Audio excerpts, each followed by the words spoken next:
Hi, this is our house, and I'm Ellie. I'm both a writer and an artist, and this morning I'd like to read you a story that I've written.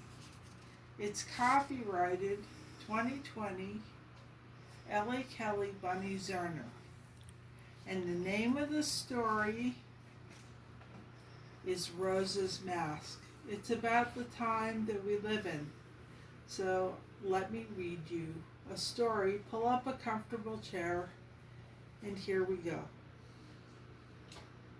Rosa was an 8-year-old.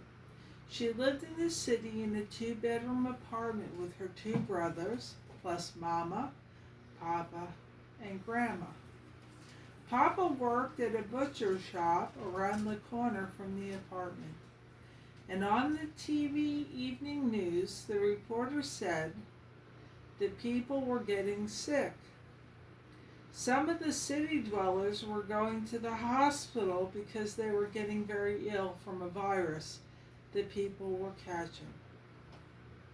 As the day went by, Rosa was told by her school teachers that she would no longer be going to her school building because the virus was spreading. So Rosa and her young brother would be learning from home. Rosa's mother, who worked in a small dress shop, came home and said that the dress shop was not going to be open for a while and that she would be staying home until it reopened in the future. Rosa and her grandmother often watched television at night, and the reporter on the TV said everyone should stay home. When hearing this, Rosa's mama looked at Rosa and said, "Everything will be okay." The next day, Mama picked up 2 computers that the school gave to Rosa and her brother, along with their breakfast and lunches for 2 weeks. Rosa's papa continued to work at the butcher shop. People needed meat, and this was the only money for the family. Mr. Carter, the owner of the butcher shop, often gave meat to Rosa's family for dinner. While this was going on, Rosa and her young brother did their schoolwork each day while Mama did housework and took care of their baby brother, who had just turned 1 year old. Grandma sat in her chair by the TV and read the newspaper. Sometimes she would sing songs to the baby. And after the schoolwork was done, Rosa would play with her younger brother Joe. They would lay on the floor and pretend that they were at the park, looking up at the clouds. When they were tired of this game, they would build buildings with Joe's building blocks. Then Papa would come home. One day, Papa came home early from work.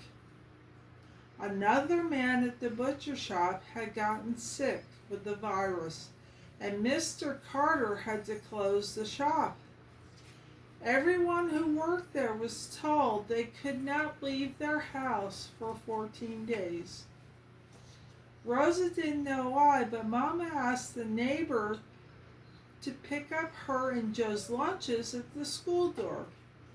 And Grandma no longer sat in her chair and stayed in one of the bedrooms with the baby.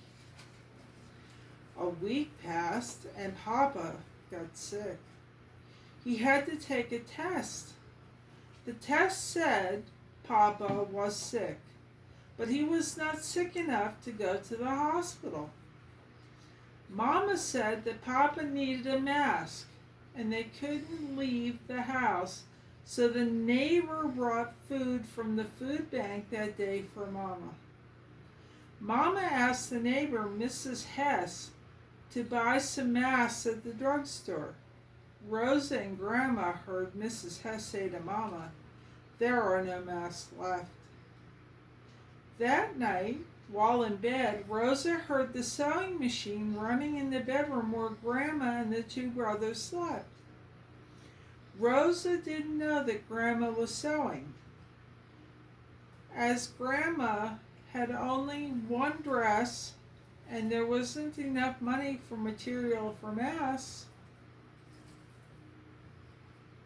And the next morning, Rosa knocked on Grandma's bedroom door. Grandma said, "Quiet, the boys are still sleeping." And the door opened, and Grandma had 6 masks in her right hand, and she was wearing one. One mask for each of them. And instead of a dress, she was wearing shorts. Well, Rosa would remember how Grandma saved her family that night the rest of her life, even after her papa got well again. The end of the story. I hope you enjoyed the story. This is our house.